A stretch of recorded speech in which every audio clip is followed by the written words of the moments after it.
Hey guys, tonight we dive into something that starts with fresh soil and family smiles and ends with a sign you really wish was a joke. Imagine stepping into your backyard, birds chirping, early dew on the grass, and then spotting a wooden stake that says private property in bold, angry font. Not on someone else's lawn, on yours. Yeah, you probably won't survive this one emotionally. So, before you get comfortable, take a moment to like the video and subscribe, but only if you genuinely enjoy what I do here. And hey, I'd love to know where you're tuning in from.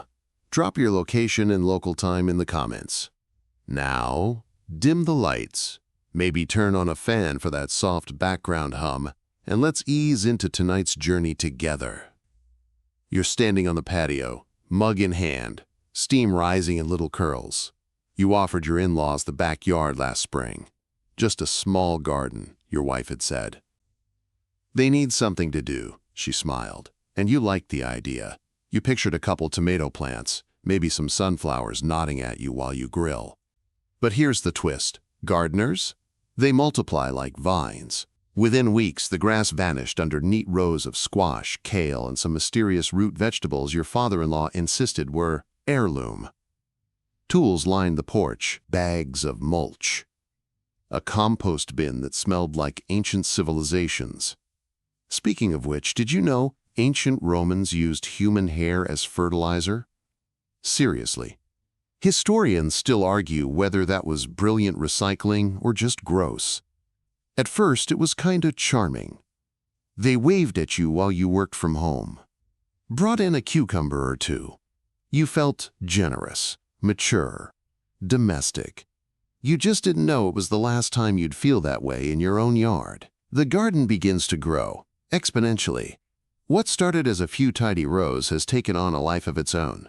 Your once simple backyard now resembles a mini agricultural experiment, the kind that makes you wonder if your in-laws are low-key prepping for a global seed shortage. You try not to complain. After all, they're retired, harmless, and, most days, quiet. But one morning you open the back door and find your lawn gnome wearing a tiny straw hat and holding a note. Don't move me, I guard the turnips. Cute, sure. Also, creepy. Every inch of grass is gone. Raised beds line the fences. A rain barrel glistens in the sun like it's auditioning for a colonial homestead reenactment. Speaking of which, did you know colonial Americans fermented apple peels to make a weak cider called apple water? It was so low in alcohol, even kids drank it. Historians still argue whether this made them resilient or just buzzed enough to tolerate powdered wigs. Back in your yard, the hose has become a permanent fixture, stretched like a python from spigot to sprinkler.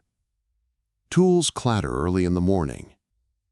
There's shouting, some of it in Korean, which you don't speak, but you're 85% sure, shovel thief, was yelled at least once. You try to bring it up with your wife over dinner. She's chewing roasted beets, their beets, and says, it's good for them, keeps them out of trouble. You nod, smile, but inside, a seed has been planted. Just not the kind that sprouts vegetables. You're beginning to feel like a guest in your own home, and that's not the part that should grow roots. You decide to reclaim a sliver of your territory, a corner near the patio where your old Adirondack chair used to sit. You know, the one you bought during that random pandemic-era burst of optimism, along with 20 pounds of bread flour you never used. You clear the weeds, lay down some gravel, and set the chair back in its rightful place. The next day, it's gone. In its place, a cucumber trellis.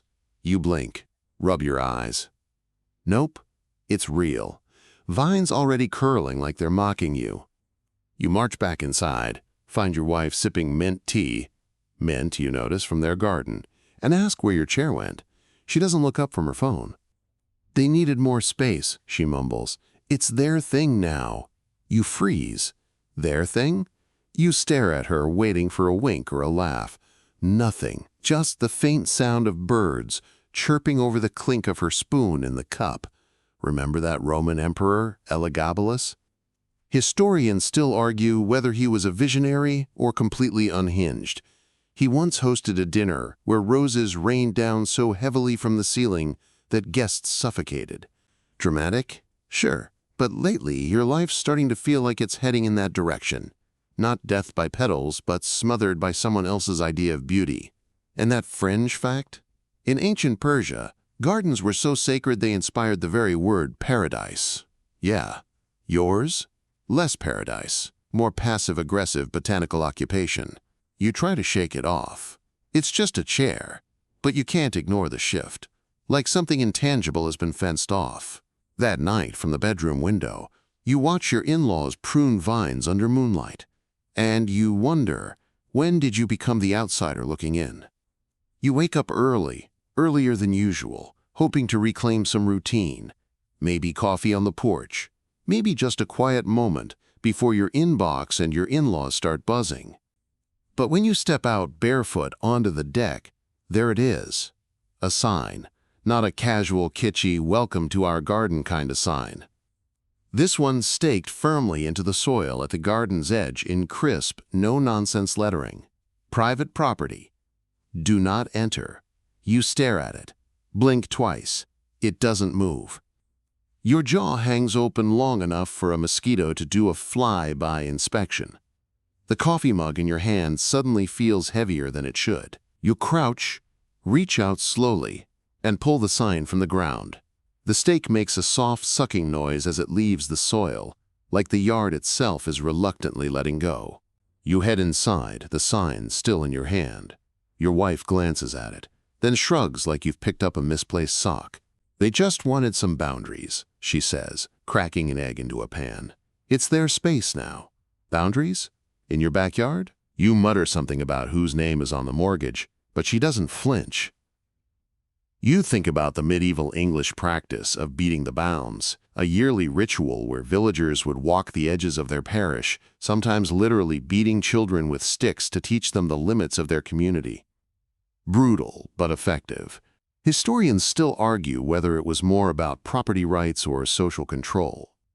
Either way, at least back then people knew whose space was whose. You stand there, barefoot and baffled, holding a plastic sign like it's a court summons, realizing your own home has been redrawn without your vote. And this time, you're not laughing. Later that day, you wander outside again, signless but restless. The sun is sinking into the horizon, casting long shadows across the tomato cages and the neatly partitioned herb beds. They've got a rosemary bush so massive, it looks like it could be classified as a fire hazard or a small shrine. You step over a rake that's not yours. The handle still has the sticker from the garden center. Probably bought with your money, too. You glance at the corner where you used to keep a fire pit. Gone. In its place, a cement frog statue wearing a straw hat, holding a "Welcome Friends" placard. The irony burns. You mutter, "Am I a friend now?" No one laughs, not even the frog. In the ancient city of Babylon, gardens were sacred. The famous Hanging Gardens, one of the 7 wonders of the ancient world, were said to be built for a queen who missed the green mountains of home. Scholars still argue whether they even existed, or if they were simply poetic exaggerations, like your wife's promises of compromise. Your in-laws arrive, wielding baskets and that brisk sense of purpose only retirees with hobby obsessions possess. You wave. They nod, but don't stop walking. It's like you're some decorative stone along their path, noticed but irrelevant. A mainstream gardening podcast recently declared that a backyard is only truly yours if you use it. You guess by that logic you forfeited ownership. Like a Roman emperor who left the gates open too long and returned to find a new cult operating from his throne room. So you sit on your porch, watching them water their time like it's sacred relics. And somewhere deep inside, a seed of something else starts to sprout. The next morning, you wake up earlier than usual. Maybe it's the birds, those overachieving robins chirping like they've got mortgages. Or maybe it's something deeper. You step outside, coffee in hand, still in your faded college hoodie.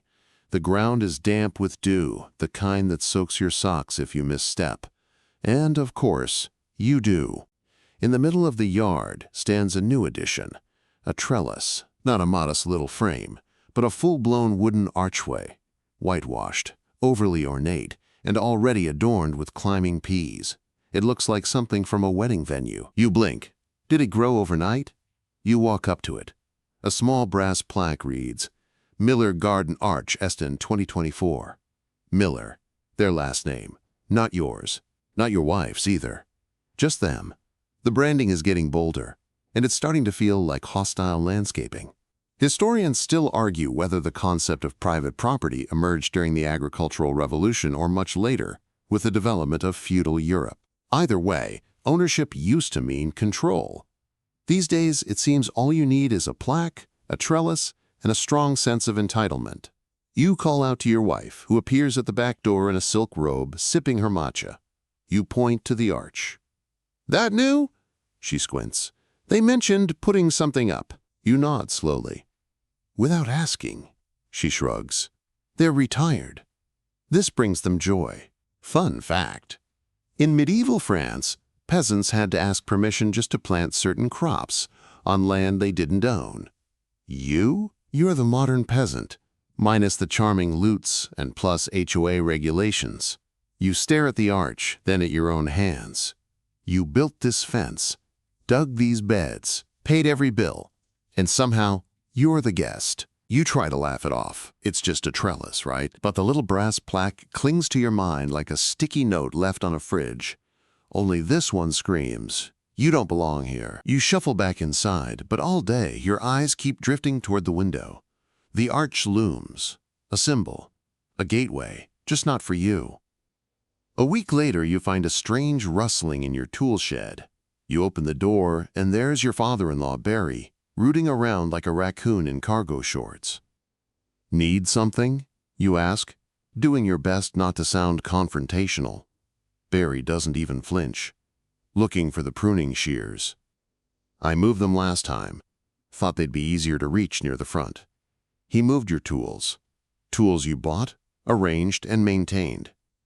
It's like a stranger rearranging your bathroom and telling you it's for your convenience. You don't argue.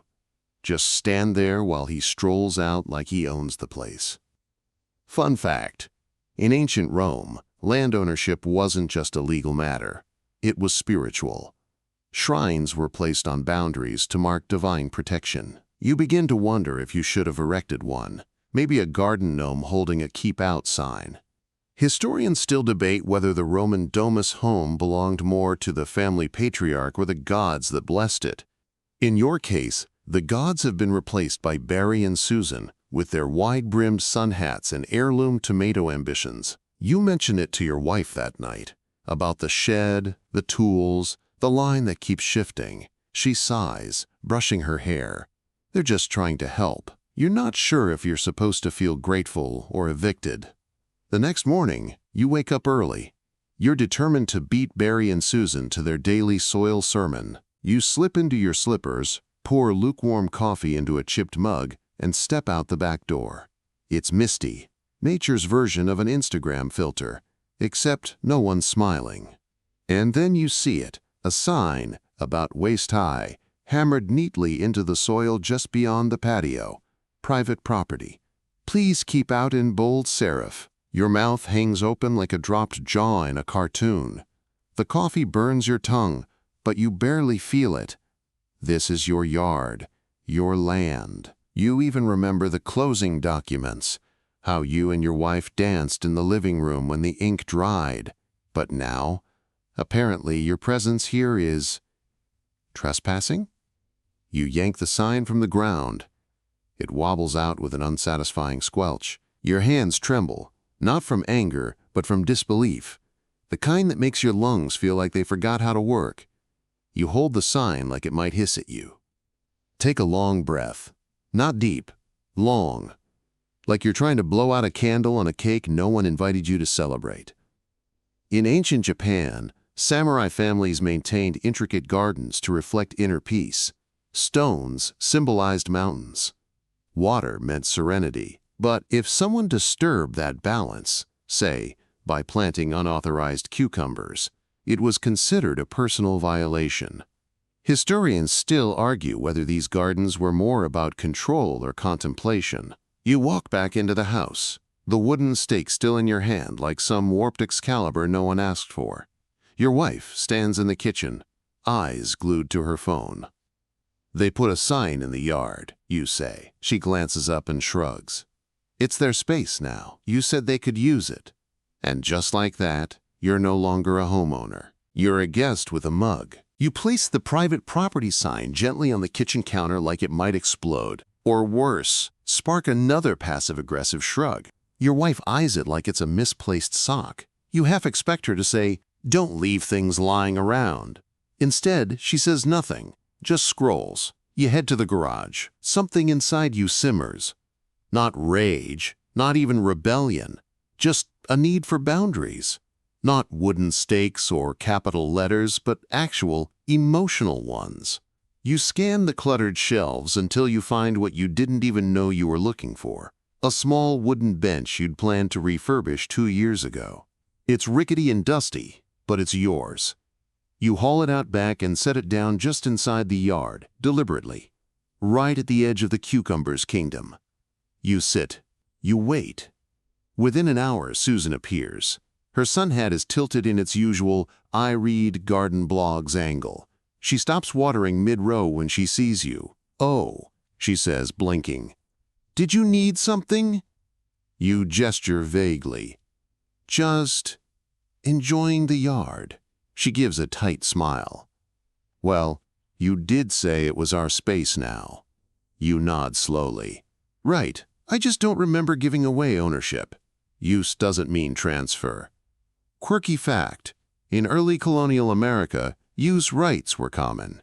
Families could graze livestock on shared land, but ownership always stayed with the town. That system broke down fast once fences became a thing, and egos grew faster than corn. Susan sighs and walks away, her shears clicking with every step. You stare ahead, unmoving. Historians still argue whether ancient Roman domus homes were designed for power projection or family harmony. Either way, those atriums didn't have compost bins or signs declaring the empire off-limits to its own emperor. You sit a while longer, staking your quiet claim. The breeze picks up slightly, nudging a leaf onto your lap like even nature wants to talk. You flick it away. For a long time, you just sit there, letting the wind graze your arms and the scent of overripe tomatoes waft toward your nose. A bee buzzes past your ear, then decides you're unimportant. You agree. Later that afternoon, you go inside and quietly print something off your computer. It's a simple document, a property map with one note in red ink. Backyard remains sole property of homeowner. Use granted, not gifted. You don't tape it to the fridge.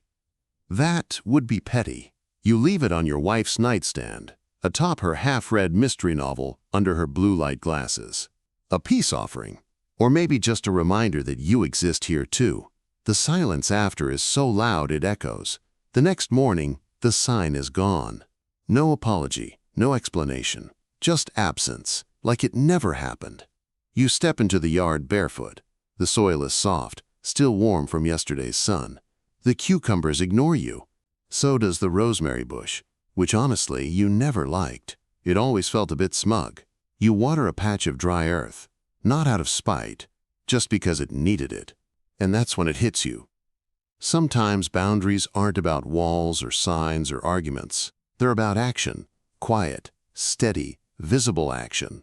Historical note: in the 1700s, the Japanese developed borrowed scenery in their gardens, using distant landscapes as part of the design. The idea was that what you didn't own could still bring beauty. It didn't mean giving up control of your own land, though, just perspective. Historians still debate whether Emperor Hadrian built his villa outside Rome for solitude or control. Maybe both. You get it now. You head back inside. No sign needed. You ease into the evening like slipping under a warm blanket. The noise fades. The edges soften. Even the corners of your thoughts begin to round out. The garden, once a battlefield of unspoken resentment and creeping tomatoes, is just a patch of earth now. Dirt, sun, air. Maybe something will bloom again. Maybe not. But tonight, the wind hums through the leaves like a lullaby. The fence doesn't feel like a cage. It feels like a frame, a soft boundary around something you're still shaping. You close your eyes and think of quiet Roman courtyards, Japanese gardens whispering stories on the breeze, and that ancient idea: your space is what you tend, not what others take. Tomorrow will come, and maybe there will be another sign, or another argument, or maybe, just maybe, there will be a chair beside yours on the bench. For now, just breathe. Let the tension fall from your shoulders. Let your eyelids grow heavy. Let the silence be enough. You did something today. You made room. And no matter who steps into that yard next, it's still yours. Good night, dreamer.